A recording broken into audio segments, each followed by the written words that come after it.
time for another episode of the Tan and J Man Show here on this steamy Monday night, August 21st. How many episodes is this now? 353? I see it up there in the top This is, left. 353. Yep. 353 straight Mondays, August 21st. College football starts this weekend with week 0. We'll be talking some SEC. Next week, we'll be talking Big Ten. And then the week after that, we will be doing our NFL preview. So, exciting times in the hottest week of the year.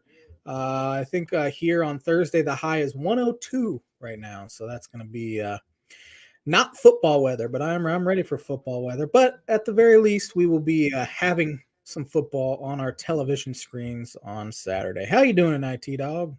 Doing good, J-Man. Like you said, it's a little warm, so it doesn't really feel like football weather, but yet like my body's getting the feeling that football's almost here, and I'm ready to yell at my TV. It's been a long time. I've had a break since March. I haven't really yelled at my TV, so it's time, and it might start this weekend. If Navy can keep it close, it might start this weekend. Yeah, I think it was Thursday. I took a drive. It was a little on the chillier side here. It was like 71, 70 degrees, something like that. Took a drive to go get some ice cream Thursday night. I'm like, you know what? This just feels like football. Somebody had a campfire going. You could smell that. Leaves have not started changing yet because, again, it's still August. But I am chomping at the bit. Chomping. I've heard it both ways. Chomping. For some football, and we're about there. Trying to figure out some technical difficulties. Looks like we're not live right now on anything, so sending a message real quick. But do you want to give who the Birdie or Bogey is sponsored by before I give the question? Birdie or Bogey is brought to you by Arlington Public House. Arlington Public House is upscale cuisine and cocktails with a casual atmosphere, located 703 Main Street in Rochester, Indiana. $2 whole smoked wings on Monday night, every Monday night, and $1 off domestic beers. Those smoked wings look delicious. Over the weekend, I tell you what, brisket, burnt end, mac and cheese they had on Friday and Saturday. Our house 5-cheese mac topped with crispy onion rings, brisket ends, jalapenos, and sweet and spicy barbecue. Good Lord, does that look good? They also had a pesto tortellini. That was last week. We talked about that a little bit, but some good eats there at the Arlington Public House, located 703 Main Street in Rochester, Indiana. Good eats indeed. I guess we are live on the ISC Sports Network. I was referring to Twitter, Facebook, and YouTube. Doesn't seem to be up yet, but I have notified our guy JD, so maybe he will get that fixed momentarily, hopefully. So, but anyways, I am going to give you a choice this week for the Birdie or Bogey. Okay. Do you want a college football related question or an MLB related question? I think both of them are pretty tough. I have a much better chance to get the MLB one. All right. Because I am the immaculate grid master over here. Rarity scores routinely under 100. So I got 100 in football today. Did you? I haven't done. I tried football once. Like I got one guy. Oh, I tried NBA and it was laughable. That'd be brutal. Just laughable. Before long, with the transfer portal, they're going to be having college sports on there. So. Yeah. All right, well, we'll go MLB. This one's kind of a long-winded question, so bear with me. You got to kind of have to pay attention. And this was fed to me from my dad today, so I can't take credit for it. But 12 players have hit 40-plus home runs in at least 6 seasons. 6 are in the Hall of Fame, and 5 others would be but aren't because of steroids or aren't eligible yet. Albert Pujols, for example. Name the player who hit 40-plus home runs at least 6 times, is currently eligible for the Hall of Fame, but is not in the Hall of Fame. I have a real good guess. And I feel good about it, but I'm not going to pull a Dan Munt and say, oh, I got this in the bag. I'm going to phone a friend and tell him that I'm going to get the Birdie or Bogey right. just like the first $1 million winner on Who Wants to Be a Millionaire called his dad and say, I just won $1 million. Not doing that tonight, but I feel pretty confident, which which is very rare for one, but it's also a kiss of death. So It could be, but I got a feeling now all of a sudden now that you're going to get this one right. But let me go ahead and give you the college football one. okay. Would have been. Let's see. Who is the SEC player who's the all-time leader in both passing yards and touchdowns? For a career, huh? For career, and holds them both, yards and touchdowns. Did this player play in our lifetime? I assume so. Yes. SEC was kind of run the ball and so that's a tough question. It's probably not Tebow then. I want to say Tebow, but I don't think it is Tebow. Man.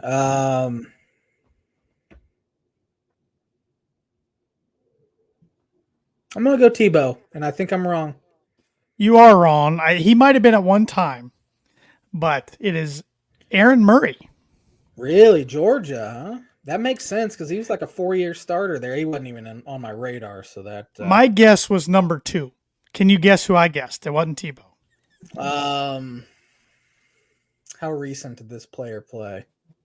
He was in college within the last 5 years.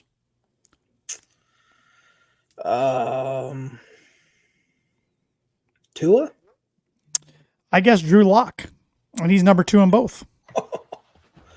Drew Lock. Man, what a bum. What a bust. He's backing up Geno right now. Oh, what a terrible organization that took him in the second round. Man. Well, it wasn't even close to the worst quarterback they've ever drafted. No, so. not even the worst they've drafted in the past 6 or 7 years. No. Nope. That's embarrassing. That's embarrassing. You kind of forget Missouri's in the SEC. You do, even though they've won the SEC East twice. I remember that. That wasn't with Drew Lock, though, was it? No, that wasn't even with Chase Daniel. That was Blaine Gabbert. Gabbert, at least 1 year, maybe if not both. Was he? Because Blaine? I'm pretty sure Blaine Gabbert. Michael Sam was their poster boy of those teams. Huh. We were in college when they won back-to-back. Okay, man. It seems more recent than that, believe it or not. Yeah. I'm going to say Missouri doesn't have a shot to ever get back there. Well, Missouri, I don't think is going to be very good this year. Very good this year. Oh yeah, we're about to do our SEC preview. I'm like, I thought we did SEC last week. Missouri. Last week was ACC and Notre Dame. If you haven't checked that out, go back and check that out. But this week we will be talking SEC conference momentarily because it just means more, according to them and their fans. Just means more. Do you want the word association first, or do you want to do our predictions first? Well, let me educate you real quick. How about we do that? I'll look at the sporting events that have happened on this day on August 21st. I'm guessing there's probably a lot of Olympics on here. Wow. On this day, 1901, Baltimore Orioles pitcher Joe McGidney was suspended from the MLB for punching and spitting on umpire Tom Conley. In previous days, 5-2 loss to the Detroit Tigers. Lifetime suspension reduced to 12 days. You know, it's a lifetime suspension, huh? And it was reduced. First. There was a lot of spitting back in the day, I noticed. Ted Williams was spitting on people. I don't remember the last time a Major League Baseball player spit on an umpire. I remember Robbie Alomar did it back in like the late 90s, early 2000s. He might be the last guy I can remember. Spitting's kind of gone by the wayside. Well, it's disgusting. It's bodily fluids. There's no needs for bodily fluids like that. I mean, come on. We're adults. Throw some hands. That's better than spitting on somebody. Don't even see that anymore, which is very disappointing. Right. On this day, 1931, Yankee slugger Babe Ruth became the first MLB player to hit 600 career home runs as the Yankees defeated the St. Louis Browns 11-7 at Sportsman's Park. I saw something. Bob Barker, former host of Price is Right, he's still alive. He's 99 and a half. 99 and a half years old. Babe Ruth hit 450 homers after Bob Barker was born. He can still whoop Adam Sandler though. Yeah, Babe's been dead for 75 years. Yeah. Oh man.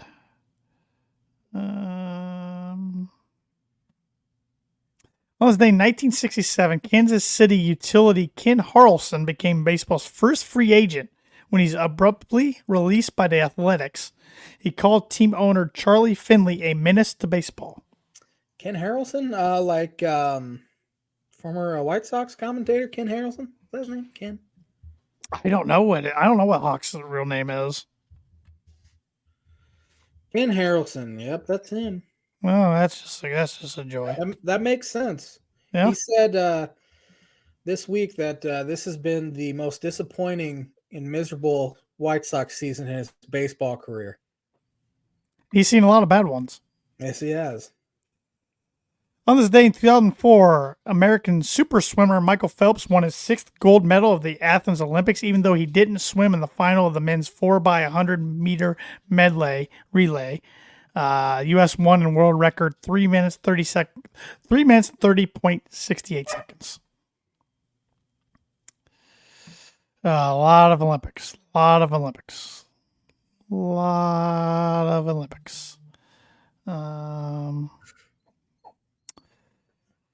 On this day in 2020, Scotty Scheffler made birdie on 4 of his final 5 holes to become the 12th player in PGA Tour history to shoot a 59 in the second round of the Northern Trust at TPC Boston. Pretty good. That's a real good round. And we didn't even mention it a week or two ago. I think it was 2 weeks ago now. It might have been the week that you and your dad did the podcast. Bryson DeChambeau on Live Golf shot 58 on a Sunday round a couple weeks ago at a course that the PGA Tour used to hold events at. Greenbrier in West Virginia. So I don't care who you are. Shooting in the 50s, stupid. Pretty darn stupid. But that's going to do it for the On This Day list this week. Pretty short. But the On This Day list is brought to you by, like it is every week, Mooney Woodcrafts. Mooney Woodcrafts is a veteran-owned and operated woodcraft shop based out of North Carolina with Indiana grassroots. They provide 100% hand-cut custom designs to fit your needs, and their pieces are a great addition to any home, office, or man cave. You can see some of their recently completed projects by visiting at Mooney Woodcrafts on Instagram and on Facebook. And if you let them know the Tan and J-Man Show sent you, you get 15% off your order. So perfect time to get that sign order in for your favorite football team. Football season is finally here. Get your sign ordered. That'll probably have it to you. I don't know what his turnaround time is right now, but he'll have it to you before football season ends. I can at least say that much. All right. Let's go ahead and just jump right into the SEC preview, and then we'll talk word association. I'm going to let my dog out of the room real quick, so fire away there, J-Man. SEC East we're going to do first. I assume we both have the same team there at number 1 in the SEC East. And I have Georgia. Quarterback Carson Beck is going to be their starter, of course.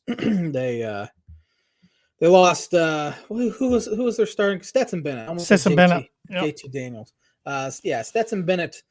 He was there about 10 years and he won multiple national titles. And I was with the LA Rams. But it sounds like Carson Beck is going to be there, which of course I'm sure he's a former 5-star guy. Just next man up for him. Running back Kendall Milton, who averaged 7 whatever yards per carry last year. Brock Bowers. He's a stud. Yeah, best tight end, if you can even call him a tight end. He's kind of a hybrid tight end. He's a utility, yeah. Kind of guy. He will probably be a top 10 NFL draft pick, and he probably could have been after his freshman year. Now he's a junior, finally draft eligible, but he's an absolute star. I got a transfer wide receiver, Dominic Lovett from Missouri, who had over 800 yards last year. They have 6 players on the SEC preseason first team all defense, or all SEC first team defense. Kirby Smart knows how to coach defense and just keeps putting out players, and they have turned into a dynasty there in the SEC. Yes, they have. I also have Georgia winning the East. I have Georgia, spoiler alert, but I have them as one of my playoff teams. I think that was in my one of my 23 bowl predictions for 2023. I need to go back and make sure I didn't say that they're winning the national championship, which I might have them anyways, but I want to make sure that wasn't my bold prediction. I know I had them at least making the playoff, but you hit on pretty much everything I had on their new offense coordinator, Mike Bobo, who was the Colorado State head coach, did not do well out there, but he's going to be the new OC, replacing Todd Monken, who'd been their OC there at Georgia for a little while.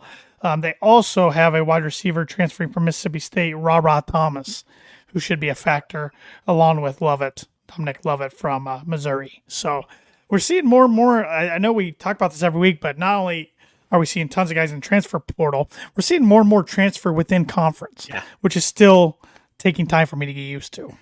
Yeah, I was actually going to bring that up because there have been quite a few guys transfer in conference in all the conferences. And right. That was something where coaches used to be able to block that. And now they just don't because the optics would look bad. I wish they could go back to doing that because that'd make it more interesting.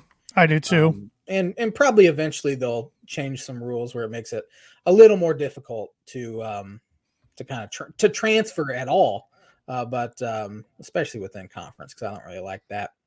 Yeah, I think, and I'm guessing people go after the people within the conference because they've seen them play more than the guys, they don't play. So it just makes sense there. Georgia's defense is going to be great again, I think, for the third consecutive year. So, I mean, they are turning into a dynasty. Mm-hmm. Yeah, and they were always kind of that sleeping giant, we would call them. I mean, they'd get to SEC championship games and all that. But it felt like they couldn't get over that hump, kind of like Clemson. Exactly who I was going to say. Yeah. Yep. Sleeping giant that you always think they're really good, but they can never get over that hump. And they won a few, and then that's kind of what happened with Georgia. So I remember growing up, my cousin and me, we'd play a lot of NCAA football dynasties together, and we would take teams. He seemed to always pick a Georgia or a Clemson, a team that was always top 15, top 20, but teams that in our lifetime up to that point never got to the championship game or won it or anything. And now we're seeing those teams get over the hump. I mean, Michigan's close. Michigan's real close. We haven't seen them really in our lifetime. They won it in 97, but we were 5 years old at the time. So now they're getting close. Could they be the next ones to make that leap? We'll talk about Michigan next week in our Big Ten preview. But yes, we both have the Bulldogs winning the East. Who do you have number 2? I have Tennessee. I do as well. Yeah, Joe Milton, who transferred from Michigan a few years ago, he threw 10 touchdowns and 0 interceptions in Hendon Hooker's absence last year. So they're expecting huge things from him. The running back Jabari Small had 50. They're ready to give him the Heisman Trophy down in Knoxville. Oh boy. Tennessee fans, they don't play around with their hyperbole whatsoever. No. But they're mean. Yeah, you would know more than I would, or better than I would, that they are mean. Probably most SEC fan bases are mean, but I don't remember Auburn talking that much trash when you guys played them. No, it was funny. The night before the game, they're like, "Oh, it's gonna be a good game," and I don't know why I was real confident. Maybe because Auburn was 7-5, and then 2 minutes into the game, I'm like, "We're in trouble. We're in big trouble." Oh, man. But Tennessee fans were real confident they were going to smack Purdue a couple years ago. And Purdue was missing George Karlaftis, David Bell, a handful of other guys due to COVID, and found a way to pull it out in overtime. So, yep. Yeah, but you talked on Joe Milton. Of course, Josh Heupel's done a good job at Tennessee getting him back to heights they haven't seen since Phil Fulmer. Brew McCoy and Squirrel White, what a name. Squirrel White are going to be two good wide receivers for them. Their defense only gave up 22.8 points per game. So if they can replicate that, they're going to be very good again. Yeah. Who do you have number 3? I have Kentucky. I have Kentucky 4. I almost had them 4, but I'm like, I like Kentucky more than the team I put fourth. Of course, they lost Will Levis, but they have transferred Devin Leary from NC State. He did not have a great year last year, and he had some injury issues, but he threw 35 touchdowns in 2021. Was thought of as one of the top quarterbacks in college football heading into the season last year. They have a transfer running back, Ray Davis, who has over 3,000 career all-purpose yards, so they're expecting huge things out of him. And then Deion Walker on their defense is an absolute beast. Yeah, Ray Davis is transferring from Vanderbilt, which Vanderbilt has nothing anyways. We'll talk about them momentarily, but that kills anything Vanderbilt had. Yeah. Mark Stoops has done a really good job here at Kentucky on the recruiting trail too. They do have a new OC, Liam Cohen, who I think he was on their staff a while back. I don't know if he was coordinator previously, but he was at least on Mark Stoops' staff at one time, so now he's back. Their defense was really good last year, only gave up 19.2 points per game. And I think they returned a decent amount of starters on the defense side of the ball. So, Yeah.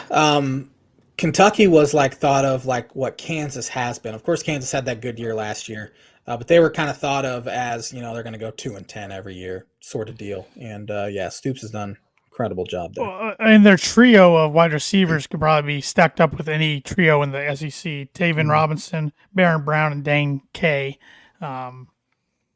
Yeah, everybody talks very highly of those three. So he's done a really good job turning a basketball school into a real competitive football school as well. Yeah.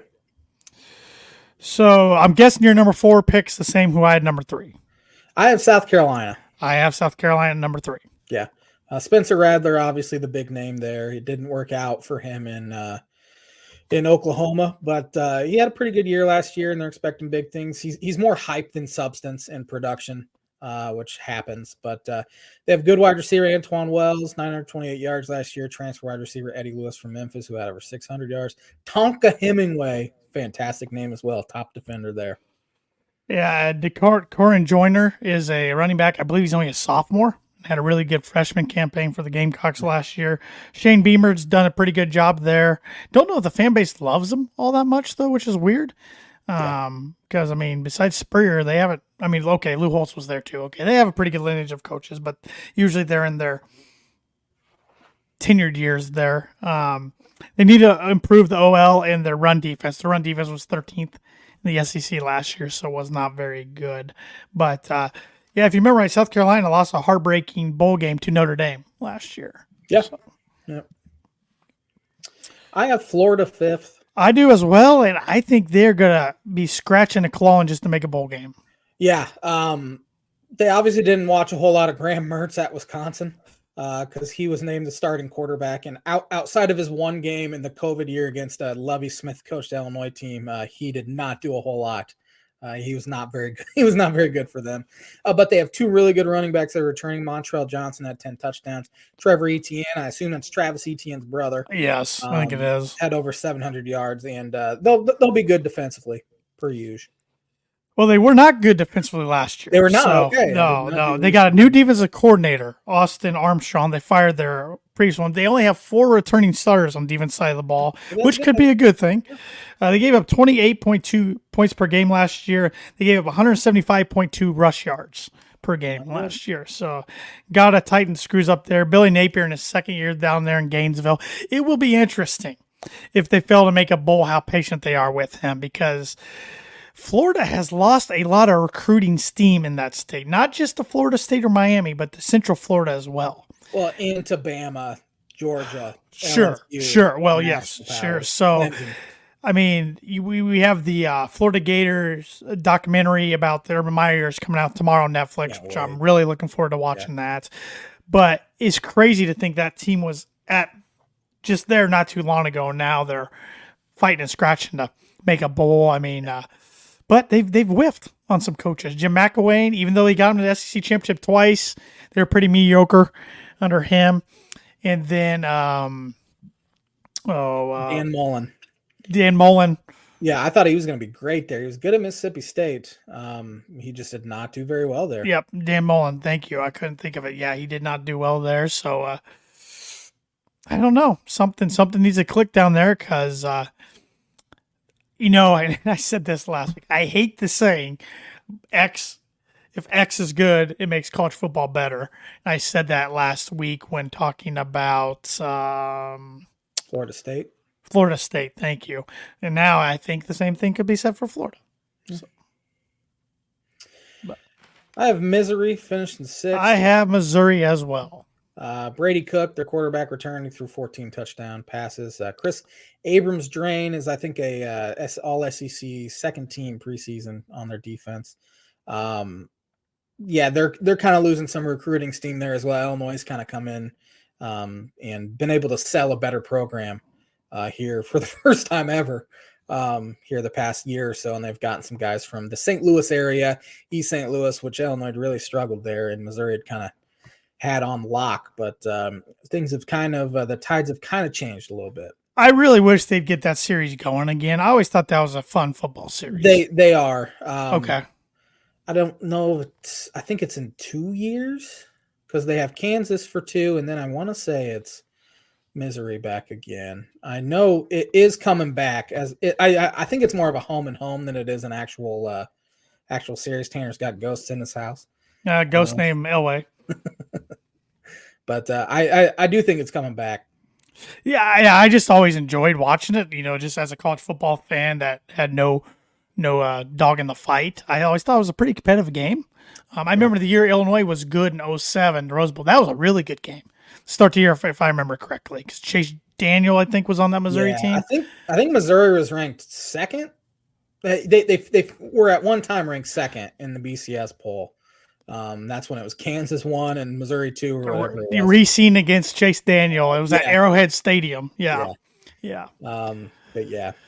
Yeah, I also have Missouri, though, 6th in the East. Eli Drinkwitz, their coach. New offense coordinator Kirby Moore. We'll see what he can do. Defensively, they were pretty good with Missouri standards last year. Gave it 25.2 points per game. They returned 8 of their 11 starters back on defense. So, if your defense or offense is decent and you return an amount of starters, say 7 or 8, at least out of 11, that's pretty good now in the world of the transfer portal.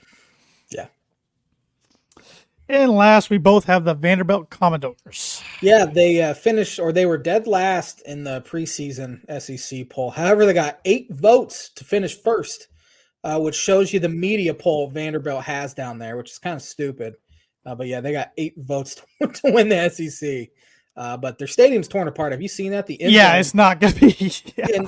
And they play, I believe, this weekend too. I think they had a week. They play Hawaii this weekend. They host Hawaii. Yes, they're 17-point favorites over Hawaii. It tells you how bad Hawaii is going to be this year. It looks terrible, and there's no way they're going to have it done in time. It'll be good enough to play because the field's not torn up or anything, but like the end zone is completely.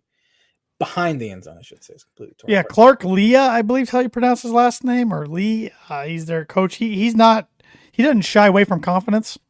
He's a very confident guy. He's made his presence known at SEC Media Day the last couple of years, saying they got big dreams to win the SEC championship. I mean, what else are you going to say, I guess, as a coach? But maybe that's probably not the smartest thing to say. AJ Swan's going to be their quarterback this year. Like you mentioned earlier, they lost Ray Davis, running back to Kentucky. Defense was last in the conference last year. Gave up 39.8 points per game in conference, and they get 7 of those 11 starters back.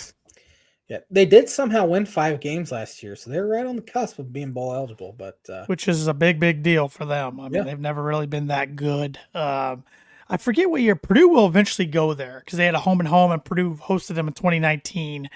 Within the next 7 years, Purdue goes there sometime. I don't know what year that is. I might have to look it up. Maybe for next week. So, but yes, that is the SEC East. Let's switch over to the SEC West. Who do you have as the SEC West champion? I have Alabama. I have the Crimson Tide as well. Yeah, Jalen Milroe. He played quite a bit when Bryce Young was out. He had some electric moments running the ball. He's a big dude. Yeah, and he's fast. Don't know how well he's going to throw it, but will he be the starter? I think so. That's who the projected depth chart I saw, which was from like a week ago, had him as the starter, but I don't think they've actually announced it. Ohio State hasn't announced a starter yet either. But I assume Milroe is going to start, but he might not. Who knows? Well, they have Tyler Buckner, transfer from Notre Dame, and new offensive coordinator Tommy Reese coming from Notre Dame, so there's some familiarity there. They also have a young guy named Ty Simpson, who's probably going to be in the mix, but he'll probably be third string. But knowing Bama, they might have some packages for him too.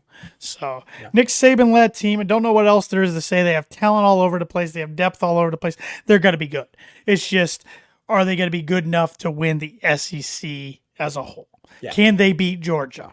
And my answer is no. I still think Georgia wins the SEC over Alabama.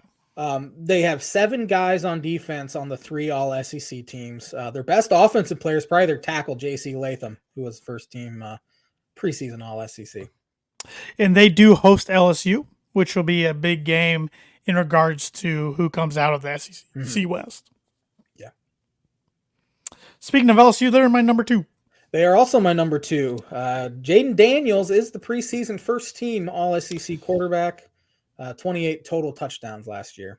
Yeah, he was pretty good. He'll be a Heisman hopeful for sure. Heisman contender. Brian Kelly, we don't like the guy. We've been on record. I don't know too many people who like the guy, but he can flat out coach football. I don't dislike him as much now. I will say that. I guess I don't as much, but he's still one of my top least favorite coaches in college football. Yeah. And I think a lot of Notre Dame fans will agree with us now.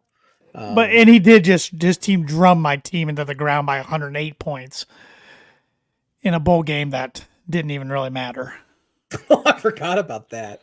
I mean, Purdue was starting Austin Burton and a bunch of third stringers out there because they had a bunch of guys declare for the NFL, and it was just a drumming in the Citrus Bowl. No head coach. Brian Brown was the head coach. The whole staff was leaving. The whole staff was leaving. It was just a joke. It was a joke, and that's putting it mildly. I want to call it something else, but I don't want the FCC to get mad at us. So, Noah Kane, running back's back. He had 10 touchdowns. Defense is loaded, as it usually is. They have three guys on the All-SEC first team. Yeah, they only gave up 22.5 points per game last year, and their defensive line should be even better than it was last year. I think they're preseason ranked 5th, which might be a little high. I was thinking more around 10, but they'll be good. They'll be in the mix. And like I said, whoever comes out on top of that game in Tuscaloosa, which last year in Baton Rouge, it was LSU over Alabama, will probably representing the West, which LSU did represent the West last year, but Georgia knocked the tar out of them in the SEC championship. So. Yep. I have Mississippi in my third slot. I have Ole Miss number 4. Ole Miss, Jackson Dart, their quarterback returns. He threw 20 touchdowns, and he ran for 614 yards last year. They have an absolute stud, true sophomore running back, Quinshawn Judkis. He had 1,567 yards rushing and 16 touchdowns as a true freshman running back last year. Transfer wide receiver Zachary Franklin tore Illinois up 2 years ago when he was with Texas San Antonio. Mm-hmm. He had 12 touchdowns in 21, 15 touchdowns last year for San Antonio. And they also have transfer wide receiver Trey Harris from Louisiana Tech, who had 10 touchdowns as well. They're going to score some points. It's interesting. They're going outside of the Power 5 and grabbing some absolute studs. That's what I think the transfer portal and NIL will do for you. If you do it correctly, you go get the guys that are ripping it up in the non-Power 5 leagues. Say, hey, come to us. You'll get on the field. You'll play in front of 80, 90,000. You'll make more money, yada, yada, yada. So Ole Miss is doing it right down there, hotty toddy in Oxford. Lane Kiffin started off 7-0 last year, but stumbled and finished 1-5 after that hot start. It is interesting. Jackson Dart, I believe, will start, but he has competition. Spencer Sanders from Oklahoma State. Yes. Transferred there, so who I thought did a pretty good job at Oklahoma State. So they should be in good shape. QB 1 and 2 there. Who do you have finishing third? I got the Texas A&M Aggies. I have them 4th. Coming off a horribly disappointing 5-7 year last year. Jimbo Fisher overhyped. Is the highest paid coach in college football. They're back in the top 25 for some reason. The preseason is probably because of recruiting class. So recruiting classes are always good every year. He's got a new OC. Good old Bobby Petrino is back in college football. Slimy. Connor Wignum is returning as their quarterback. They got a good, pretty good true freshman year. Yeah, and he's got a good core of wide receivers. Inanis Smith, Evan Stewart, and Moose and Muhammad III. Oh, that makes me feel or old. Moose Muhammad. I'm guessing it's Moose said, but it's Moose Muhammad III are the wide receivers. They also got Reuben Owens, who's a 5-star incoming freshman that's supposed to be starting at running back. Oh. So that's always exciting because in the age of the transfer portal, we don't see these instant dynamic freshmen, instant results freshmen anymore so much. But defense has to get better. They are 15th against the run. But they only gave up 21.2 points per game. So their pass defense was really good last year. It's just on the rush defense was not good at all. So I have Arkansas finishing 5th. I do as well. Sam Pittman and the boys down there, Fayetteville. KJ Jefferson, 33 total touchdowns. He's a beast. Yeah. Raheem Sanders, 1,400 yards, 10 touchdowns. 9 of their projected starters have transferred in, however, so it's kind of hard to project them in the SEC West. Yeah, Raheem Sanders has a nickname Rocket Sanders, which is a pretty good nickname for any offensive skill position, especially at running back. New offensive coordinator is Dan Inos, I believe is how you pronounce his name. And they have a new defense coordinator, Travis Williams, because that defense gave up 30.6 points per game last year. They have 10 new players on the defense side of the ball. Yeah. I have Hugh Freeze's Auburn Tigers finishing 6th. I got Zach Arnett's Mississippi State, so I have Hugh Freeze 7th, but we'll talk about Auburn first. Yeah. 12 of their projected starters are transfers. Yeah, they have tons of transfers, including quarterback Peyton Thorne from Michigan State. Which somehow I missed that until doing my research. I completely forgot about it until I saw him as the projected starter. Hugh Freeze, he wasn't gone very long for kind of his indiscretions there at Ole Miss, but did a good job at Liberty. But great job at Liberty. Yeah. If there was an SEC school who would hire Hugh Freeze, it would be Auburn. Yeah.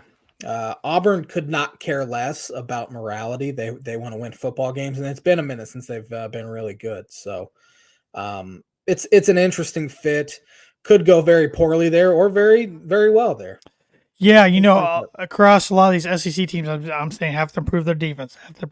Auburn, they need to improve both sides of the ball. Their offense last year only scored 24.8 points per game. You're not going to win a lot of games, especially in the SEC, scoring only 24 points per game. New defensive coordinator is Ron Roberts. They gave 172.7 yards on the ground per game. So, yeah. Not a recipe for success. Nope. But I have number 6. You have finishing last, Mississippi State Bulldogs. Yeah, Mike Leach, of course, passed away last December, right before the bowl game against Illinois. So it'll be interesting to see what kind of system they run. I assume they'll kind of keep the same air raid, maybe mix it up a little bit more than Mike Leach would have. But their quarterback, Will Rogers, returns. He threw 35 touchdowns last year. The defense was really good, which is not something that Mississippi State or a Mike Leach coach team usually doesn't have a great defense because they score so many points, but they were very solid last year. Yeah, that's the reason why I have them one spot ahead of Auburn. I mean, they got new offensive coordinator Kevin Barbay, who is been on record. He's got to change their offense up a little bit, but it's still probably going to be kind of air raid heavy this year with just because of Will Rogers. He's probably one of the better returning quarterbacks in the country, and nobody's talking about him. Put up some really good stats last year, and the defense, like you said, was really good last year. Gave up 23.1 points per game, and they return a lot of starters. They might return to more starters in the SEC out of any team. So there's a lot of familiarity there. It's just they're in the tough part of the SEC, and their schedule's real tough even outside of that. So that's why. I mean, I wouldn't be shocked if they make a bowl game, but still finish 6th in the SEC West. Yeah. As far as like bowl teams go, there's 14 teams. I think we see maybe 11. I don't think Vanderbilt will get there. I think everyone in the SEC West has a chance.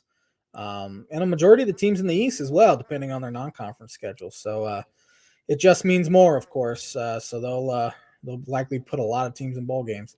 I'll go 10. 10 make a bowl.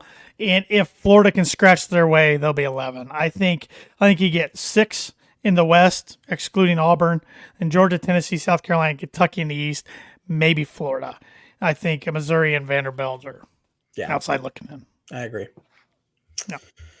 So I assume you have Georgia winning the SEC championship. Yes, I have Georgia. They will be one of my 4 playoff teams. I'll save my other 3 for next week.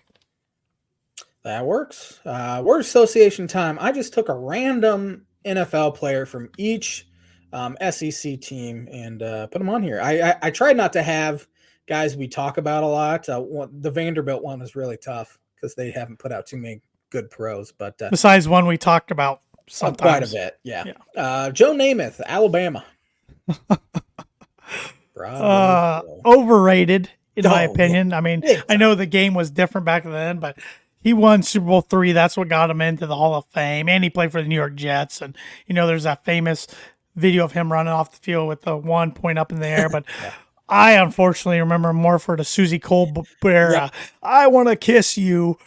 Yeah. Oh, that was just awkward and weird. So. Yeah, threw more interceptions and touchdowns in his career. He was a big personality. I mean, he wore the fur coats. He had a penthouse on the bay in Fort Lauderdale there. So he was pretty he was that's why I call him Broadway Joe, to be honest, because he was this big personality, and that's ultimately what got him in to the Hall of Fame, in my opinion. So Stevie Atwater, Arkansas.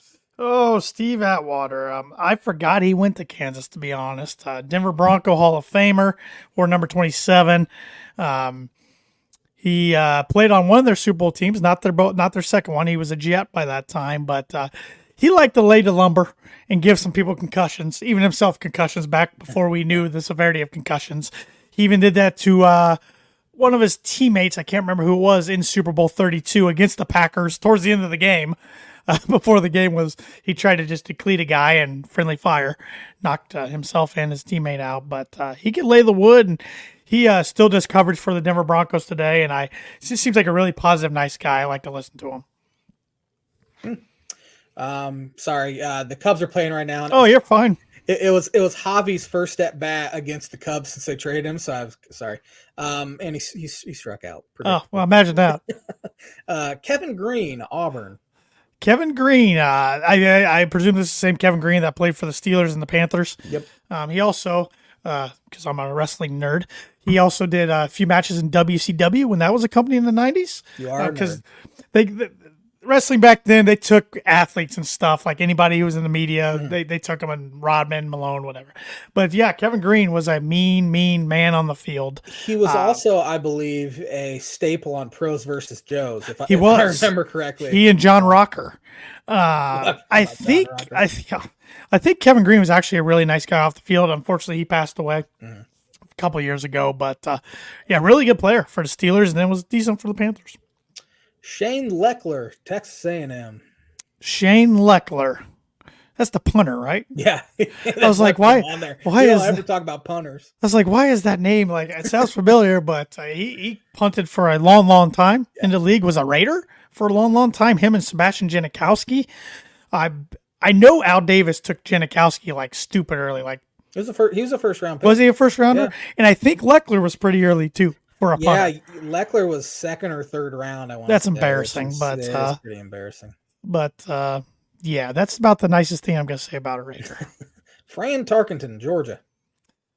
Fran, maybe the first quarterback in the NFL that was really good being a mobile quarterback. I mean, he holds most of his records have got broke now, but he's on top 5 lists on a lot of rushing categories for quarterbacks still to this day. Yeah. And that was back when quarterbacks definitely didn't run at all. Yeah, a great athlete for Minnesota Vikings, even though those teams were more known for the Purple People Eaters. But yeah, I did not know where he went to school. So, Reggie White, Tennessee. Another guy who ended up ending his career with the Panthers, but of course was a household name for the Green Bay Packers. The Reverend, another guy gone too soon. Greatest pass rusher of all time. Yeah, I mean, got a huge contract in free agency when he signed from the Eagles to the Packers. I forgot about Eagles days too. Oh, yeah. He's probably more notably for the Eagles than he is. I don't know. That's maybe a toss up there because he won a Super Bowl with the Packers, got the big money with the Packers, but he's pretty darn good with the Eagles, and then finished his career in Carolina. But yeah, bona fide. I mean, Hall of Famer. He's been in the Hall of Fame for years. Really, really good. Stephon Gilmore, South Carolina. Stephon Gilmore. Sorry, I was laughing about a tweet that came across my phone. Yeah, he's been I forgot he was at South Carolina. Like that's why I'm enjoying this list because it's bringing back the SEC produces so many pros. It's hard to keep them all straight of who went where. And he's been a staple quarterback for many years. Where's he at now? He's not in Indy still, right? Didn't they get rid of him? Yeah. Dallas? That sounds right. That sounds right, but he did real good with Buffalo and the Patriots and Buffalo for many years. Dreadlocks. He is with the Dallas Cowboys. Good poll. So, see what he does down there in Jerry's world. Patrick Willis, Ole Miss. He was a stud. Stud for the Rebels, stud for the Niners. Yeah. He should be in the Hall of Fame. Didn't he break his arm play with a cast? Yeah, he had the club. And the Niners had a Navarro Bowman. They both played with clubs in the same game. They were tough. Yeah. He was a stud at Ole Miss when they were. I mean, Ole Miss has always been good, but not great. And he was kind of their first big-time defensive player I remember since I've liked college football, coming from Ole Miss into the pros. Besides Eli Manning. Eli Manning was first. Defense, I said. Oh, defense. sorry, I didn't hear you say defense. Randall Cobb, Kentucky. Randall Cobb, Packer forever. Is he a Jet now? If not, Rodgers wanted to make him a Jet. Yeah. Rodgers, he goes where Rodgers goes, which, hey, if you can ride those coattails and cash checks, go for it. Good for you. But, he was really good at Kentucky. Kentucky's produced a decent amount of wide receivers. I mean, not a lot of them have lasted in the league like Randall Cobb, but some of them got a cup of coffee here or there. He's not been good outside of Green Bay, though. Yeah. Fletcher Cox, Mississippi State. Man, you see, when I think of Mississippi State, I just constantly think of Dak Prescott and all these other offensive talents, not defense. So, Fletcher Cox, he's been a lineman now for probably a decade or so in the league. Yeah, he might be a Hall of Famer when it's all said and done. He's had a real good career, good guy to fill the gap, run stopper, but can be a good pass rusher too. So kind of all around a good defensive lineman. Chris Collinsworth, Florida. The slide, and he has got better for me over the years. I used to not stand him. He's got better for me. He was a decent wide receiver for the Bengals back in the day. His son is atrocious doing Notre Dame games. His son is not good. But classic nepotism there. But you don't hear Chris talk about Florida too much on the broadcasts. No, you don't. But yeah. Kellen Winslow Sr., Missouri. Oh, senior, yes. Junior was a heck of a player in his own right for the U before he hurt himself in a motorcycle accident after he was a Brown for a little while. But senior was a good Charger, one of their better players in franchise history. Where did you say he went to? Missouri? Missouri, yeah. Missouri. So that would have been back in the Big 12 days or Big 8 days. I don't know. Let's try the Big 8. I don't even know. Were they part of the Big 8? I have no idea. I don't know either. But didn't look that far into it, to be honest. Yeah, but Missouri, you think of quarterbacks usually with their history. But, he was a heck of a tight end, kind of one of those. He'd fit in well with today's game, too. Yeah. Two more here. Jay Cutler, Vanderbilt. He was literally the only guy I think you would have heard of that I could even thrown on this list. Don't care. That's how bad it was. Gunslinger, had all the talent in the world, not a lot between the years. Head case in Denver. Not really. I was more McDaniels than him. But then in Chicago, did some winning. But when it mattered most in the NFC Championship game, he got a little banged up and he didn't want to fight through it. And Caleb Haney tried his best. A little banged up with a torn ACL. Yes, a little banged up. I'm putting that out there. When Phillip Rivers, and I don't like to talk good about Phillip Rivers, can play on a torn ACL in the AFC Championship game, he could have went out there and tried to get it out. But I get it. Yeah. Who am I to say? I don't play with a hangnail. You had to get a cortisone shot in your shoulder because you had tendonitis a couple years ago at 28 years old, 27 years old. Yeah, whatever it was. And thank God I hadn't come back since, man. That was painful. I woke up in the middle of the night and tears rolling down my face. Couldn't move my shoulder more than that. Try to gut out. That's why I said I wouldn't play with a hangnail. Did you not just hear me say that? I didn't hear you say that. Yes, but I am not a Jay Cutler fan. But he was a heck of a talent. Last one here, Patrick Peterson, LSU. Still going strong today in the league. Been a good defensive back for years for the Cardinals and a return man. Played in Minnesota. I don't know where he is right now off the top of my head. He's still in Minnesota. But he's getting up there in age for defensive backs now. But I don't think he's a Hall of Famer, but he's a Pittsburgh Steeler. Yeah, see, missed that one. But don't think he's a Hall of Famer, but he's a darn good NFL player. Yeah, I agree. And that was a good word association list, which is brought to you by Like It Is Every Week. Performer Print 2 Promo Group. If you're looking for a trustworthy, dependable resource for your next trade show, company picnic, or sales meeting, Performer Print 2 Promo Group has over 50 years combined experience in promotional products and commercial print. They strive for fast and efficient response to all your print needs, so you need to look no further. Let them be your one-source print and promotional company today by giving Barbara Van Weinsberg a call at 574-210-3815. And before we get into talking baseball, it is quote-unquote week 0 of college football, so we got some games going on this weekend. Most of them are not going to be good games. Most of them are games we don't care about, but there is one that will have you and I's attention, and that is played over in Dublin. The Notre Dame Fighting Irish are taking on the Navy Midshipmen, and Notre Dame is a 20.5 point favorite. That game is at 2:30 on NBC. Who's your pick, J-Man? This will be the J-Man's book of prediction of the week. I think Notre Dame wins by 35 or more. 20 seems low. Sam Hartman, as we talked about last week, is Notre Dame's quarterback. Best quarterback they've had probably this decade. Well, obviously this decade, but within the past decade, talent-wise anyway. Better than Ian Book? Oh, yeah. Yeah. He's the only one I can think of in the NFL right now. So. Yeah, he's one of the worst NFL quarterbacks I've ever seen. So I think literally his first NFL pass was taken back to the house by Nick Needham of the Dolphins on a Monday night a couple years ago. But anyway, Notre Dame by 35 plus.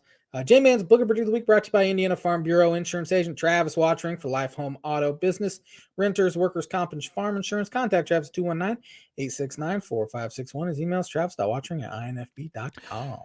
And Travis is a big Notre Dame football fan himself, so he'll be happy that you made your book of prediction of the week this week involving Notre Dame. But, I think Notre Dame wins and covers. I'll give them a 24-point win.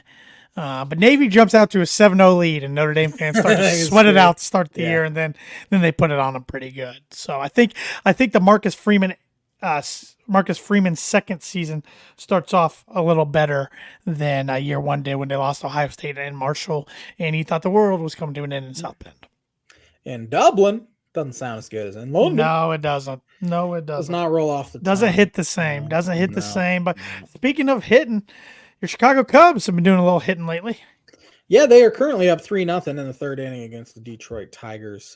As I said, it was Javi's first at bat back or against the Cubs since he was traded.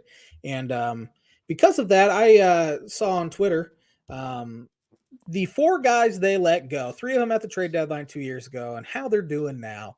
Javi is hitting .223 with a .266 on base, a .326 slugging, 8 homers. He has been worth 1 WAR, mainly because he's really good defensively still. Tony Rizzo, .244, .328, .378, 12 homers.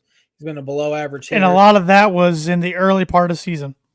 A lot of that was in April and early May until he had the concussion that he decided to play through. Kyle Schwarber is hitting 182 this year. He has hit 32 homers, though, and he's gotten on base at an above average clip. So terrible defensively out there. And then Chris Bryant can't stay healthy. He's been one of the worst offensive players. Not one of the worst. He's been a bad offensive player this year in Colorado. He's 15% below league average hitter. Has 8 homers, slugging .379. And I know he struggled with his health, but are you surprised he struggled as much as he has the last 2 years offensively out in Colorado? Significantly so. Something was amiss there, and that's why the Cubs kind of let him go. He has not been as good since probably his third year. Obviously won Rookie of the Year. Then he won MVP, and then he was really good in 2017 too, but people don't talk about that as much, and then he just hasn't been the same guy. It's really – He is one of those guys that cannot play through injury because his swing is so mechanical. Everything has to be perfect. He has to feel perfect in order for it to go well. And if he has a little ding, he's not going to be able to play. And that is turned into, unfortunately, one of the worst contracts in recent memory in baseball.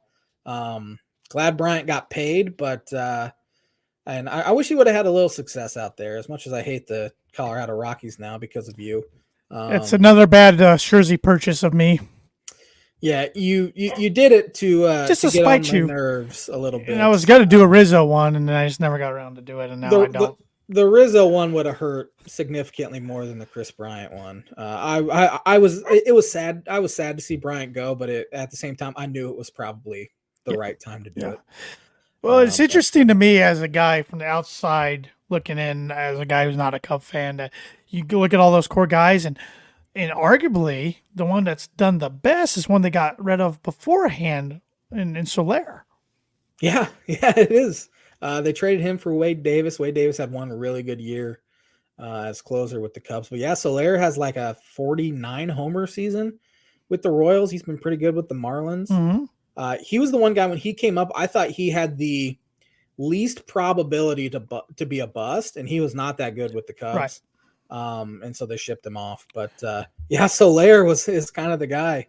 And then you'll never know with Addison Russell. So which I'm okay with. Cubs had in my opinion, a disappointing week. They went 3-2, which on the surface is fine, but you face two teams with two of the worst 3 records in the American League and still lose twice. I know it's baseball and the Royals were kind of pesky, but it was just kind of an annoying week. I didn't think they played that well, but they got by on town alone, and they didn't gain. I think they gained a half game on the Brewers, but the Brewers would go into Texas and sweep the Rangers. Did not see that coming. But they did gain some ground in the wild card race. They're a game up on the Reds, Marlins, and Diamondbacks. And they're only a half game behind the Giants for that second slot. So they're still very good shape. They have 3 against the Tigers and then 4 against the Pirates. So hopefully they can gain some more ground against these two below average teams. I think the Tigers are a little better than their record says, but you are who your record says. So I can hear it in your voice is interesting because for months now you've been really looking forward to football, and I still think you are looking forward to football because very much, especially because your Dolphins should be good. But at the same time, I can hear in your voice you are still pumped to be caring about baseball in the latter part of August. So I was very upset when they lost on Tuesday night to the Chicago White Sox. Couldn't tell on Twitter. Could not play. I haven't tweeted nearly as much. You haven't been. You have not. Yeah. But I was pretty negative on Tuesday, and I'm laying there in bed. I'm like, man, it feels really good to feel this upset again because it's been a few years. Yeah. They're still they're in real good shape, and hopefully they can take advantage of the week's schedule. They do have next week's schedule is brutal. They have the Brewers for 3 at home. I think it's next week. Brewers for 3, and then they have the Reds for 4. So could be a make or break week, which is why they need to take care of these teams this week, not look too far ahead because they need to kind of give themselves a little bit of a cushion. But elsewhere around baseball, did you see what Julio Rodriguez for the Mariners did this past week? He had a 4-game stretch where he had 17 hits. Yeah. Also in that 4-game stretch, the New York Yankees had 17 hits as a team. We're not talking about that. And the Yankees are one of the worst teams in baseball. They have lower really playoff odds than the Washington Nationals now. Aaron Boone better be looking for a different job. Yeah, we talked about it last week. They need to think about tearing it down a little. They won't, but they need to. They won't. Yeah. But I think there was an 8-game losing streak, and they're the only team since '95 to not have an 8-game losing streak. And they finally did it. Well, it's the Red Sox are just taking it to them anymore, too. Yeah, 8-1 this year against the New York Yankees as Seiya Suzuki just hit a solo homer to go up 4-0. Boom, diggity. And then did you hear what the Orioles owner, who's an idiot, we talked about this last week, John Angelos said? He said, let's say we sat down and showed you the financials for the Orioles. You will quickly see that when people talk about giving this player $200 million, that player $150 million, we would be so financially underwater that we would have to raise the prices massively. So he's already preparing Orioles fans. These guys are so far off, like 6 years off from even being free agents, and he's already preparing them that prices are going to skyrocket. So this guy's an idiot. I don't know what his deal is. Didn't I kind of say that? Like, it'll be interesting to see how they can handle success, like the Royals. Yep. And we're already seeing the owner's probably not going to let that happen. Yep. We are out of time, so hit me with that birdie bogey. Yes, I got to go find it since this is kind of a detailed question. 12 players have hit 40 or more home runs in at least 6 seasons. 6 are in the Hall of Fame, and 5 others would be but aren't because of steroids or aren't eligible yet. Like Albert Pujols isn't eligible yet. Name the player who has hit 40 plus at least 6 times, is eligible but is not a Hall of Famer. Oh man, is it Big Donkey Adam Dunn? You got a birdie, my friend. Yes. You know who I guessed? Carlos Delgado was my guess. That's a really good guess too. The crazy thing is, and why it put Adam Dunn in my brain is I saw a stat from him today. And it was like he went 44, 44, 40, 40, 38, 38. Like, so. That great timing. Yeah. Thanks for watching. We'll be back at her next Monday with our Big Ten preview.